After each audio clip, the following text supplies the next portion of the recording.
Bien, buenos días hermanos. Continuando con esta presentación de la temática bíblica durante el mes de septiembre, este día vamos a hablar de un grupo de escritos muy importantes para la iglesia y para cualquier cristiano creyente, como son las cartas paulinas, pero también junto con las cartas paulinas hablaremos del libro de los Hechos de los Apóstoles.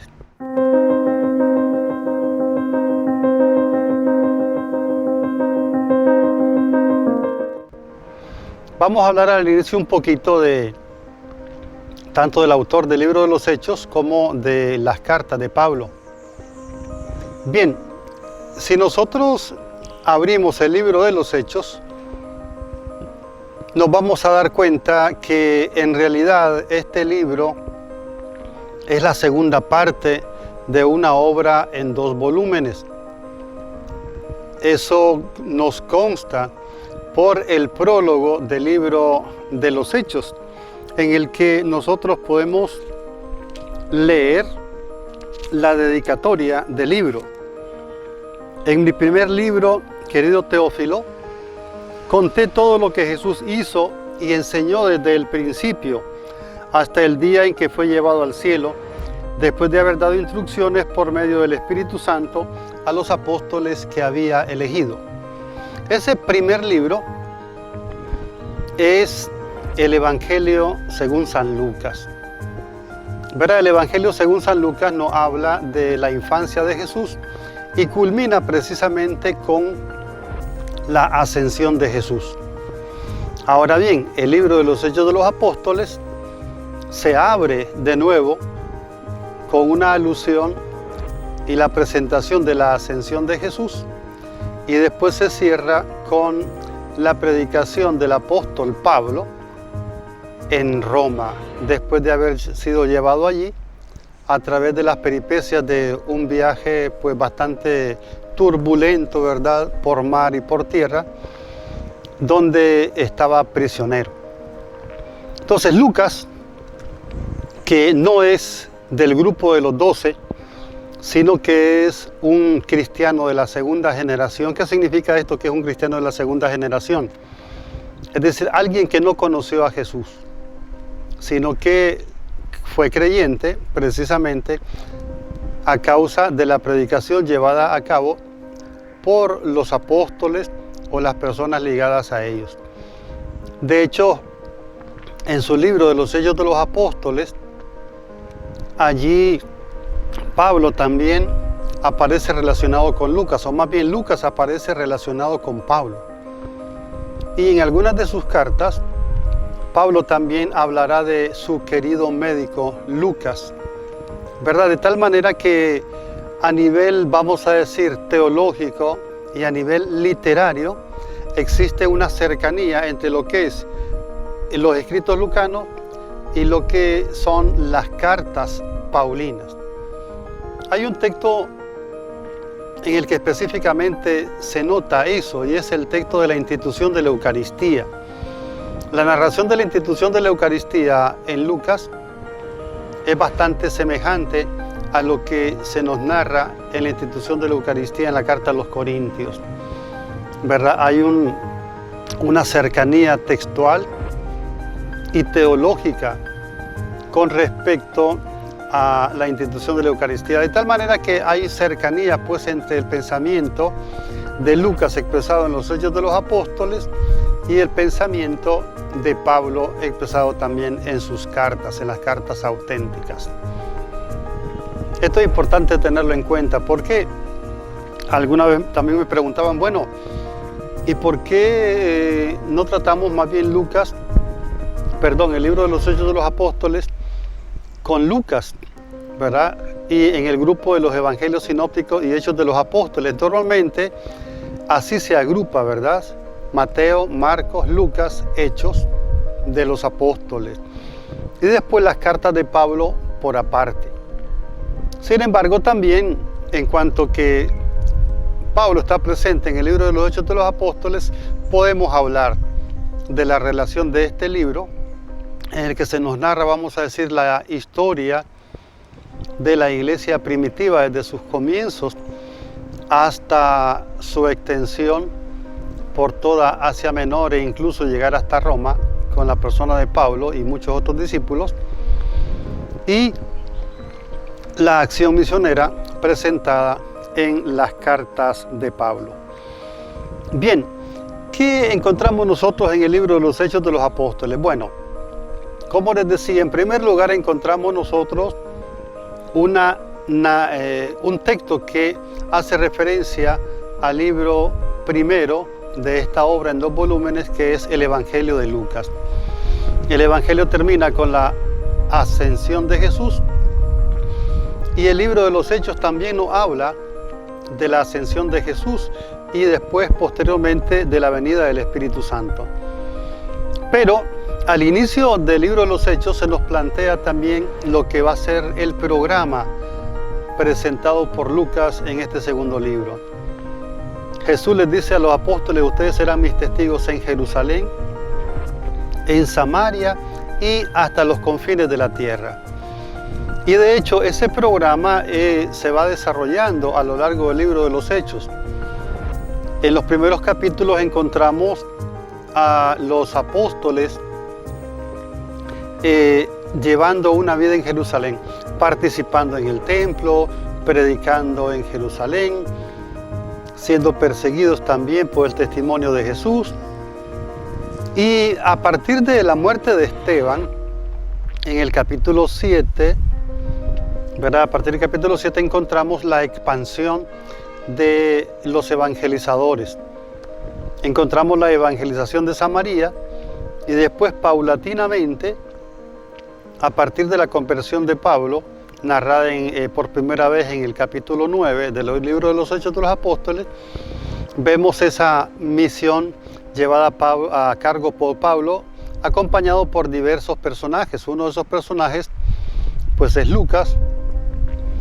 Otro personaje pues será también Apolo, Bernabé, que van acompañando a Pablo en sus 4 viajes misioneros. El último pues el viaje que lo lleva hasta Roma, donde estará preso, aunque sí predicando.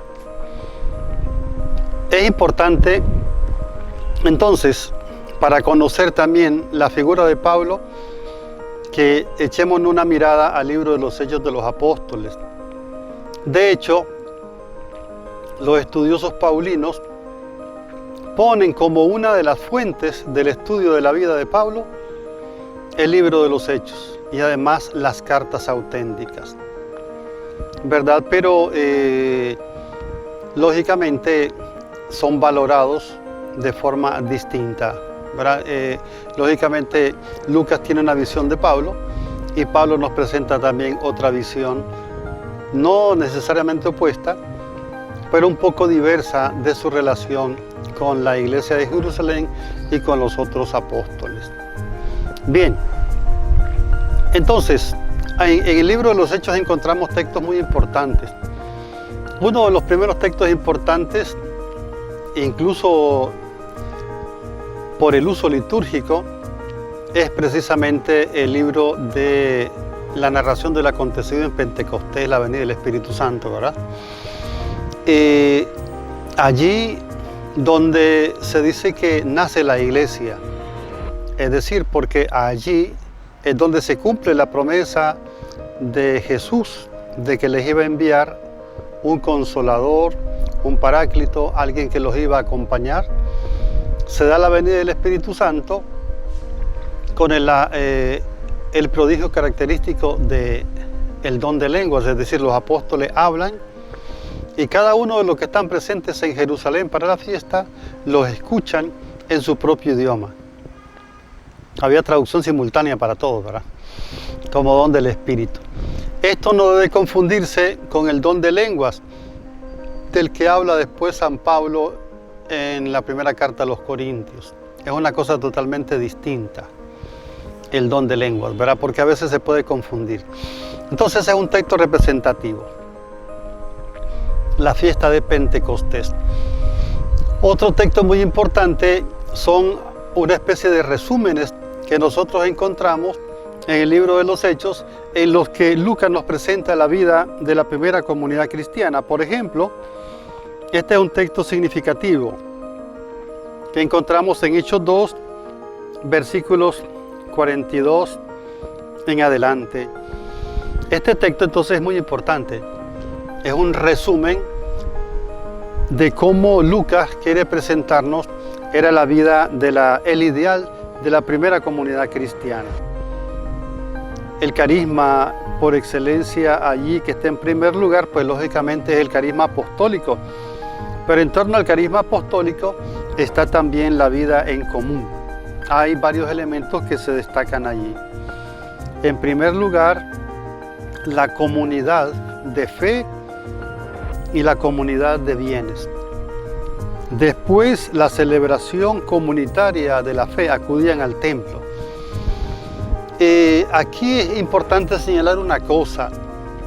En un principio, los cristianos no se diferenciaban de los judíos.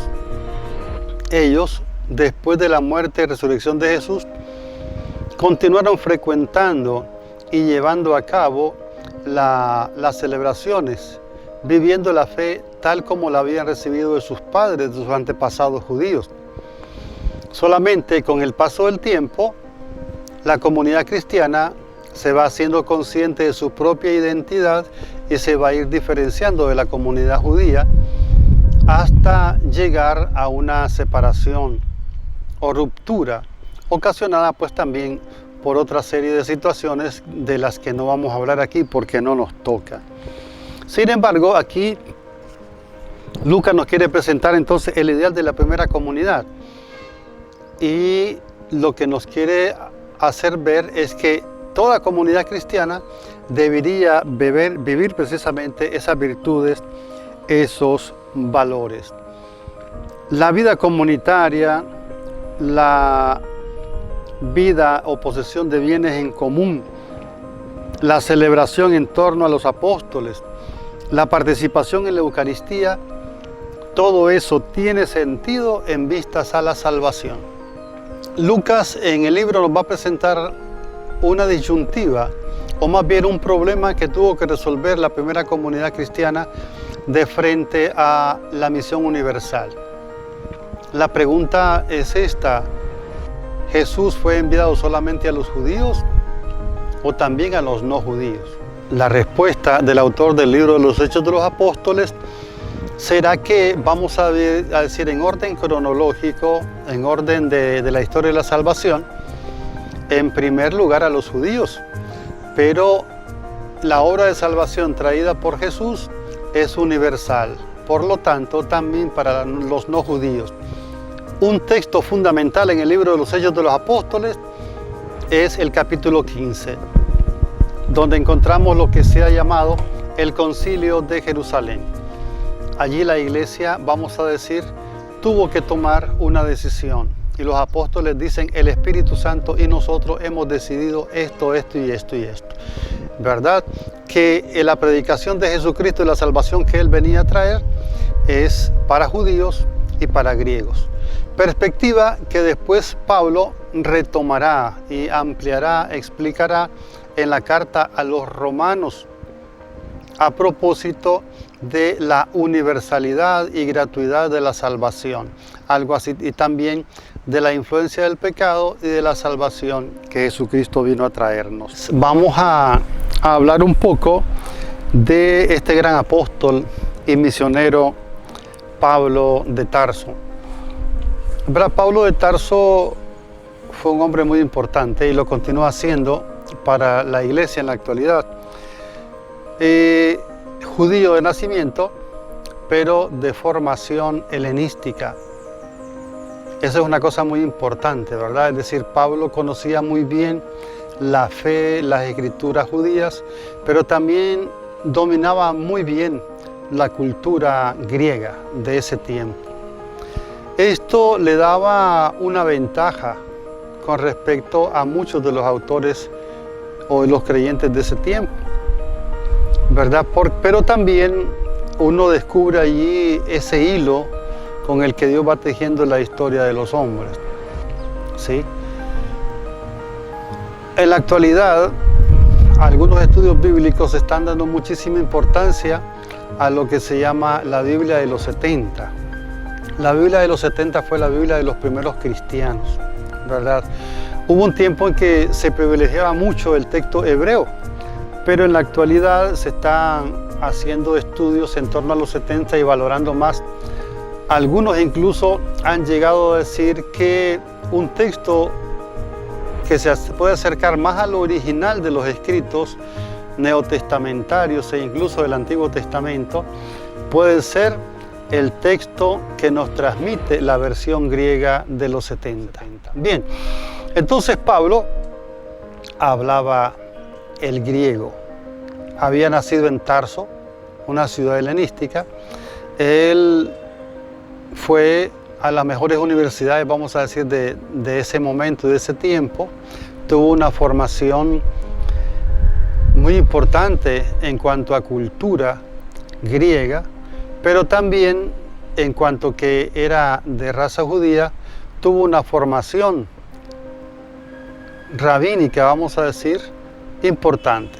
¿Verdad? Se dice que fue discípulo de uno de los grandes maestros de ese tiempo, Gamaliel, que algunos lo identifican con el Gamaliel que sale en el libro de los Hechos de los Apóstoles, diciéndole al resto de los miembros del Sanedrín que hay que tener cuidado con este nuevo movimiento que está surgiendo, porque si es de Dios, pues no se va a poder hacer nada, y si es de los hombres, pues tarde o temprano desaparecerá, como varios de los movimientos que menciona allí él, ¿verdad? Que pues surgieron en contra del Imperio Romano, pues y así mismo desaparecieron. Pero el cristianismo al final triunfó sobre el Imperio Romano sin armas en el siglo IV. Entonces Pablo fue un gran predicador, fundamentalmente fue un misionero, y las cartas que él escribe son cartas que surgen por la preocupación y el interés en la formación de las comunidades que él va fundando. Es decir, Pablo predica, funda comunidades, establece colaboradores en esas comunidades, y después también allí, cuando de parte de los colaboradores se entera de distintas noticias, él va a escribir, él va a hacer notas que van a responder a inquietudes de las comunidades o a tratar de resolver problemas de los que él ha tenido conocimiento. ¿Cuántas cartas escribió Pablo, verdad? Y aquí los especialistas siempre hablan como de dos grupos de cartas: las cartas auténticas de Pablo o las cartas protopaulinas y las cartas atribuidas a Pablo o deuteropaulinas. Tradicionalmente se aceptan como cartas originales de Pablo: Primera Tesalonicenses, 1 y 2 Corintios, Gálatas, Romanos, Filipenses, Filemón, ¿verdad? Esas serían cartas auténticas de Pablo. Y cartas de la segunda época paulina o deuteropaulinas: Colosenses, Efesios, 1 y 2 Timoteo, Tito y 2 Tesalonicenses. ¿Cuáles son los criterios que se utilizan para hacer esa diferenciación? Bueno, en primer lugar, el trasfondo comunitario que se descubre en esas cartas, ¿verdad? En las cartas originales de Pablo encontramos una iglesia que está menos organizada. Los ministerios no están todavía muy bien diferenciados. La relación del autor de la carta con la comunidad aparece más cercana. El autor aparece como más imbuido, metido en la problemática de la comunidad. En estas otras cartas, las problemáticas que se presentan a partir de lo que se conoce de la historia del cristianismo aparecen como diferentes a las de las primeras cartas de Pablo, ¿verdad? Entonces, algunos ministerios aparecen como más desarrollados. Las preocupaciones teológicas también aparecen como diferentes. La temática de las cartas varía. Pero en unas y en otras nosotros encontramos el espíritu y la tradición de la enseñanza paulina, ¿verdad? Por eso es que tradicionalmente se las ha atribuido a todas ellas a Pablo, aunque se haga la diferenciación entre deuteropaulinas, ¿verdad? O cartas de segunda generación paulina y las cartas auténticas o protopaulinas. Hay otras divisiones de las cartas de Pablo, como grandes cartas o cartas de la cautividad, cartas pastorales, como por ejemplo Tito, Timoteo. Las cartas de Pablo fueron escritas en el orden en que nosotros las encontramos en el Nuevo Testamento, pues no, ¿verdad? Nosotros encontramos primero la carta a los romanos. Sin embargo, la primera carta que el apóstol escribió fue la primera a Tesalonicenses, en torno al año 49 y 51, pues, de nuestra era cristiana. Pablo predica en las ciudades. Vamos a decir que los cristianos paulinos son sobre todo cristianos urbanos. Si ustedes se fijan, las cartas a las que de Pablo están dirigidas a comunidades que se encuentran en ciudades importantes de la antigüedad: Roma, Corintio, Éfeso, ¿verdad? Filipos. Gálatas, pues es más que una ciudad, es una zona bastante extensa, pero las cartas de Pablo están dirigidas a comunidades concretas o incluso a algunos personajes concretos: Tito, Timoteo, Filemón, etc.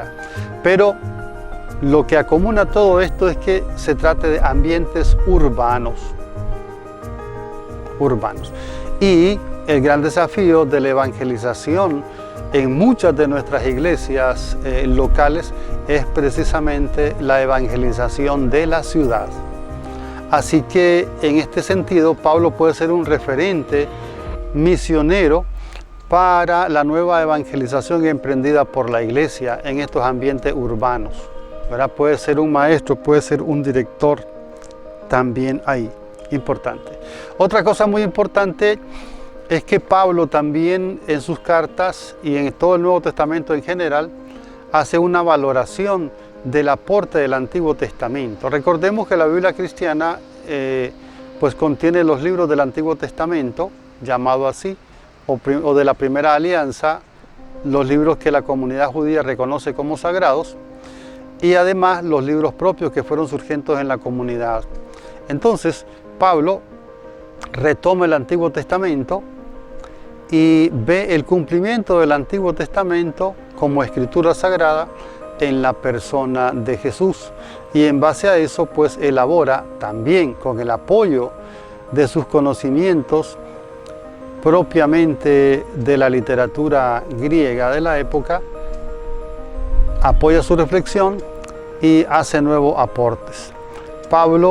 La genialidad de Pablo va a ir también hasta el punto de que si no encuentra en el lenguaje del griego koiné del momento una palabra para expresar sus ideas, él va a inventar palabras nuevas, ¿verdad? Tendrá neologismos en su vocabulario. Uno de los grandes problemas que vivió la primera comunidad cristiana era el de si los creyentes provenientes del paganismo tenían que aceptar la ley judía y la práctica judía para ser cristianos. Esta problemática nosotros la encontramos fundamentalmente en la carta a los Gálatas, ¿verdad? Esa situación creó tensiones con Pablo y con Pedro, hasta el punto que en la carta a los Gálatas nosotros encontramos a Pablo que dice: cuando llegué, dice, me enfrenté a Pedro porque estaba actuando mal y le dije: si tú siendo judío vives como pagano, ¿por qué quieres que los no judíos vivan como judíos? Y entonces explica Pablo precisamente eso, ¿verdad? Somos salvados por la fe en Cristo Jesús, no por la práctica de la ley. Pero esto también ha traído equívocos, ¿sí? Sobre todo con otro escrito del Nuevo Testamento, que es la carta de Santiago, en la que aparece como un recurso a la ley también, ¿verdad? En Santiago. En el fondo, si nosotros vemos tanto la teología expuesta por Pablo como la teología expuesta por Santiago en su carta, no están opuestos, sino simplemente son perspectivas complementarias. Pero no podemos llevar a cabo una comparación precisamente de las dos posturas. Vamos a decir que hay comunión de ideas con presentación desde perspectivas diversas, ¿verdad? Recordemos que la realidad tiene muchas facetas y un mismo tema puede ser abordado tanto por cuestión metodológica como por opción ideológica también desde diversos puntos de vista. De alguna manera eso es lo que sucede con el enfoque salvífico presentado por Pablo en la carta a los Gálatas y en la carta a los Romanos, y el enfoque que encontramos también nosotros en la carta de Santiago. El libro de los Hechos de los Apóstoles se hace eco de esta problemática que se presenta en la carta a los Gálatas, en ese capítulo 15 del que hablábamos anteriormente, donde se habla, según la perspectiva tradicional, del llamado Concilio de Jerusalén. El tema Pablo va a hablar posteriormente y más tranquilamente en la carta a los Romanos, ¿verdad? Si en la carta a los Gálatas encontramos nosotros todas estas polémicas acerca de la salvación y la teología de la gracia, es decir, el don gratuito de esta salvación, de manera fogosa en Pablo, que incluso ante el cambio de perspectiva de la predicación que Pablo les ha hecho con relación a los que han llegado de Jerusalén y han creado alboroto en la comunidad de los Gálatas, Pablo emplea palabras fuertes, les dice Gálatas insensatos, ¿verdad? Como quien dice, se les secó la cabeza. Entonces, en la carta a los Romanos va a desarrollar de manera más amplia esto, no solamente hablando de la gratuidad de la salvación, sino también como correlativo a esto de la presencia universal del pecado. Entonces Pablo dirá en la carta de los Romanos, todos pecaron y se hallan privados, ¿verdad?, de la vida de Dios. Son justificados gratuitamente por la fe en Cristo Jesús. Dirá también, si por un hombre entró el pecado en el mundo y con el pecado la muerte, también por un solo hombre, Cristo Jesús, vino la salvación y la vida. Entonces, vamos a decir que la carta a los Gálatas y la carta a los Romanos habría que leerlas juntos o quizás de forma paralela. Las ideas que Pablo inicia, evoca, expresa en la carta a los Gálatas, las va a desarrollar más ampliamente, claro, junto con otras problemáticas, en la carta a los Romanos. Entonces, son dos textos fundamentales, tanto para la teología del cristianismo de los orígenes, como para la comprensión de la fe de la Iglesia. Pero hay otra cosa muy importante, estas dos cartas son interesantes y es importante también leerlas y conocerlas por la problemática que se va a desarrollar posteriormente en el siglo XVI con la presencia de la Reforma Protestante, ¿verdad? Lutero y los reformadores van a retomar prácticamente como escritos del Nuevo Testamento privilegiados para ellos la carta a los Romanos y la carta a los Gálatas por la enseñanza que tiene acerca de la gratuidad de la salvación. Entonces, eso es importante, ¿verdad? No solamente desde el punto de vista teológico, sino también de la vivencia y de la eclesialidad de esa fe y de estos escritos. Otros escritos muy importantes que tenemos que leer indudablemente de las cartas de Pablo son las cartas a los Corintios. Allí hay una enseñanza muy grande del apóstol sobre diversas temáticas, pero indudablemente nos llama la atención el empeño de Pablo por la unidad de la iglesia. En la carta a los Corintios, la primera, al inicio, Pablo habla de la necesidad de expresar, de enseñar y de vivir que Cristo es uno solo. Los corintios eran una comunidad privilegiada, había muchísimos dogmas, muchísimos carismas, ahí verá, muchísimos dones. Entonces Pablo incluso va a tener que expresar cómo tienen que regularse esos dones. Y ahí vamos a tener nosotros la enseñanza del capítulo 13, en el que habla del don por excelencia que es el amor, ¿verdad? Va a decir que hay carismas que son preferibles a otros. Por ejemplo, él dice que prefiere el carisma o el don de profecía al don de lenguas, porque el don de profecía comunica una palabra de salvación a la comunidad. En cambio, dice, si el don de lenguas no hay alguien que lo interprete, pues lo que habla, si alguien lo hace en lenguas, beneficia únicamente a quien tiene ese don y no a la comunidad. Otra cosa muy importante de estas cartas a los Corintios es la enseñanza que Pablo tiene sobre la Eucaristía, ¿verdad? Y encontramos nosotros fundamentos de la sacramentalidad y de la presencia también real de Jesús en la Eucaristía, junto con lo que nos transmiten también la institución de la Eucaristía de los evangelios sinópticos, fundamentalmente, ¿verdad? Entonces, y la tradición paulina, importante entonces. Pablo dice, yo les transmito lo que a mi vez recibí, que el Señor, ¿verdad? La víspera de su pasión, estando a la mesa, tomó pan, lo dio a sus discípulos, tomen y coman, y después tomó el cáliz, lo dio a sus discípulos, toman y beban. Entonces ahí tenemos nosotros un relato testimoniado no solamente por los evangelios que son ya posteriores a Pablo, sino por Pablo, ¿verdad? Que es testigo privilegiado de esa tradición, pero que él dice que a su vez recibió, no es que él se la inventó, porque muchos dicen que el verdadero creador del cristianismo fue Pablo de Tarso, pero aún a pesar de la gran influencia que tuvo Pablo en ese tiempo y la sigue teniendo hoy, creo que decir que él y la imagen que tenemos de Jesús y lo que es la iglesia en la actualidad como obra de Pablo, yo creo que es exagerar.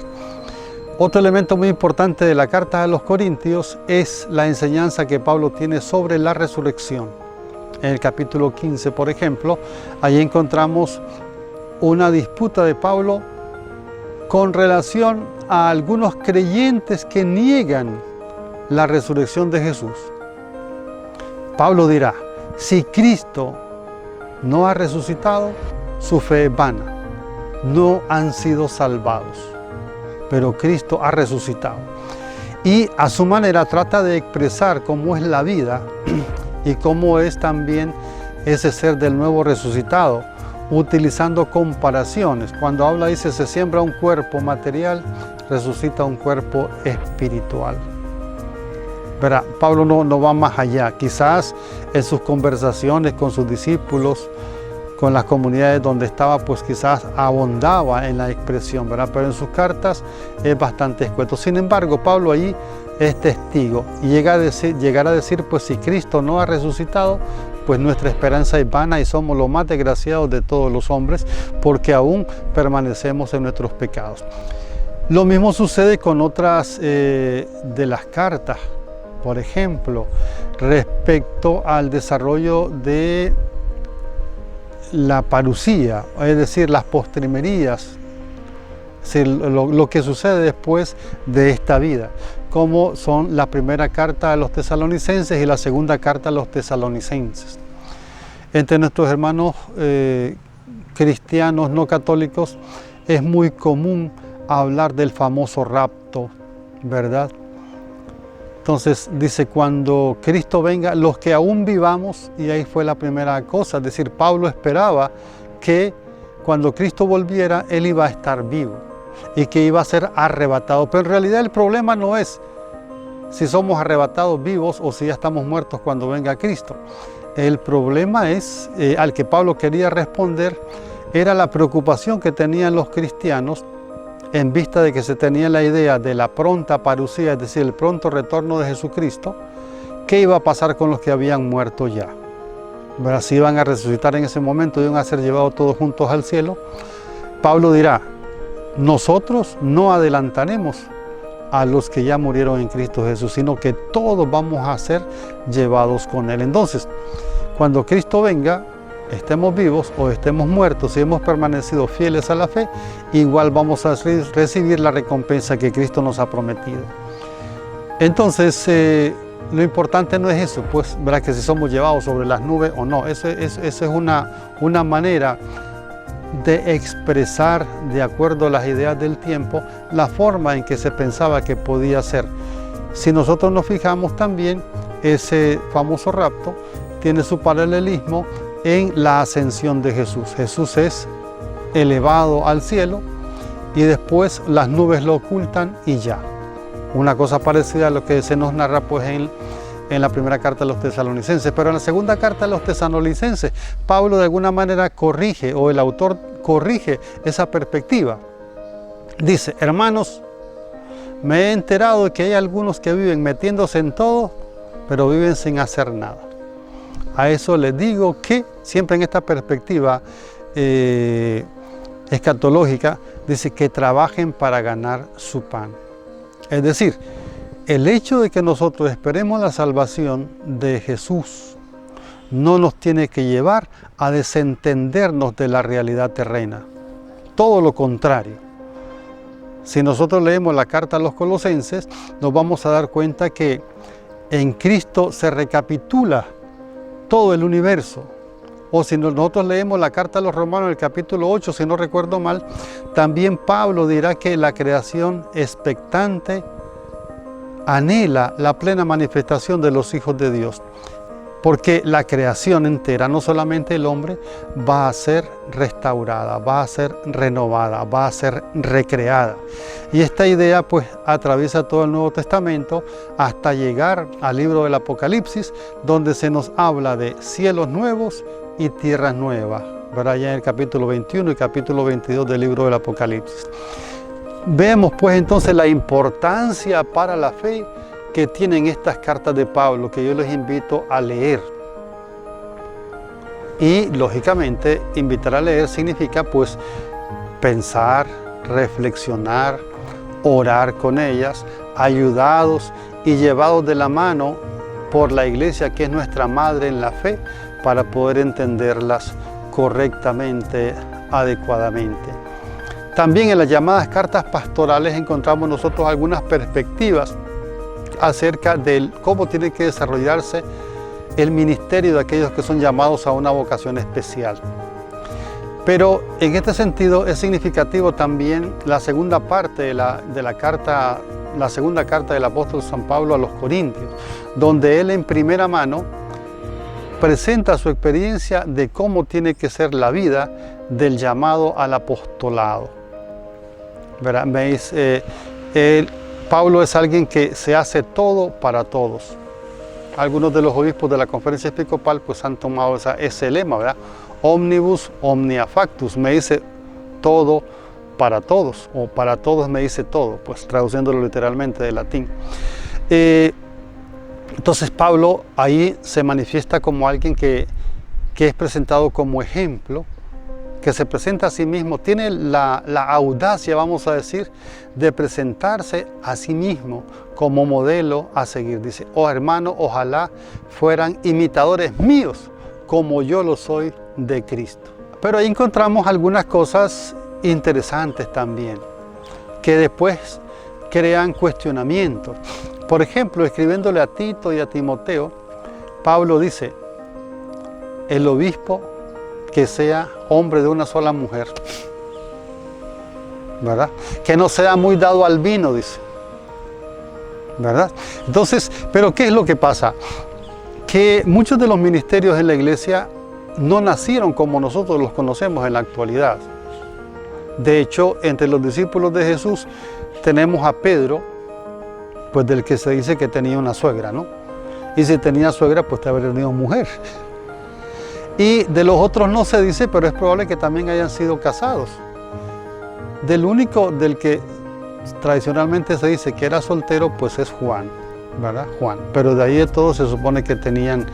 El mismo Pablo llega a decir, dice, ¿acaso yo no puedo también, como lo hacen muchos, dice, tener a una mujer por compañera que me acompañe en mis correrías apostólicas?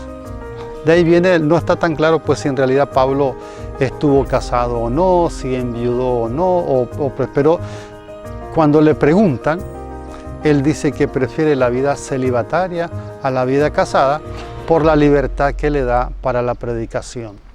De todas maneras, recordemos, sobre todo si leemos estas cartas de Tito y Timoteo, ¿verdad? Las enseñanzas, la Biblia, aquí es un buen momento para recordarlo, la Biblia es palabra de Dios, pero expresada en los moldes que la palabra humana facilita y a partir de la comprensión, de la formación, de las capacidades literarias u oratorias de la persona que ha escogido Dios para transmitir su revelación como un canal para nosotros. Entonces, Pablo usa las ideas de su tiempo, usa las comparaciones de su tiempo y habla de la vivencia de las comunidades en su tiempo. Eso es algo que no podemos nosotros perderlo de vista. Ahora se habla de la animación bíblica de la pastoral, ¿verdad? Que la Biblia tiene que atravesar como un eje transversal todo el ser y quehacer de la iglesia. Y dentro de los objetivos de la animación bíblica de la pastoral, uno de los primeros es ayudar al pueblo creyente a la interpretación correcta de la palabra de Dios. Se habla de la palabra de Dios, no de la Biblia, pues, porque la Biblia es el libro y la palabra de Dios es el contenido de la Biblia. Son dos cosas distintas, aunque a veces las identifiquemos, ¿verdad? Entonces son dos. La Biblia es, vamos a decir, el contenedor en el que se encuentra la palabra de Dios. Ese es un medio. Entonces es importante, no sé, digo, nosotros tenemos la experiencia del libro, pero si se hubiera dado en la actualidad, pues a lo mejor sería un disco virtual, un alojamiento en la nube, un disco externo, no sé, alguna cosa así, ¿verdad? Pero todo es según el tiempo. Así que, hermanos, yo creo que pues es importante esto, ¿verdad? Retomemos esa lectura de la carta de Pablo y vamos a ir descubriendo un universo realmente precioso, rico para nuestra fe, que nos va a aclarar muchas cosas, nos va a crear muchas preguntas. Sin embargo, recordemos que en realidad lo que nos hace crecer en el conocimiento son las preguntas que la vida y que lo que nosotros leemos y conocemos nos plantea. Eso es lo que crea y desarrolla, propicia un mayor conocimiento, la invención, nuevos descubrimientos, ¿sí? Nuevos descubrimientos. Así que los invito a leer estas cartas de Pablo. Pueden usarlas en el orden, ¿verdad? En que están Romanos, Corintios, Gálatas, etc. Las cartas pastorales también. Y pues no solamente a leerlas de manera individual, sino a buscar también cómo leerlas en comunidad, ¿sí? Pablo, como digo, es un maestro para nosotros en el día de hoy en lo que toca a la misión, en lo que toca a la inculturación de la fe. Yo les decía que él incluso inventó palabras nuevas, ¿verdad? Para expresar sus ideas acerca de Cristo. Entonces, él es un modelo de inculturar la fe, es decir, hoy tenemos nosotros un gran reto y es cómo hacer que nuestra fe sea inteligible para las generaciones presentes y futuras. Entonces, recurriendo a Pablo, nosotros podemos encontrar estrategias, modos que nos pueden ayudar a llevar a cabo esta tarea tan indispensable para que el Evangelio continúe siendo predicado en todo el mundo entero. También a Pablo la liturgia lo contempla junto con el otro gran personaje que es Pedro, la fiesta de Pedro y Pablo. De hecho, la liturgia lo celebra juntos.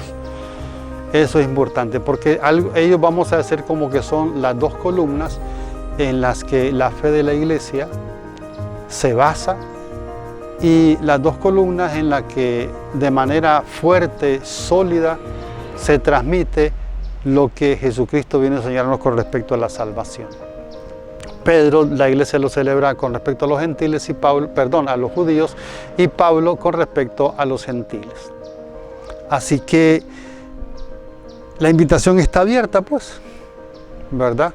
La invitación está abierta a continuar allí, no solamente con las cartas de Pablo, sino también con otro grupo de cartas.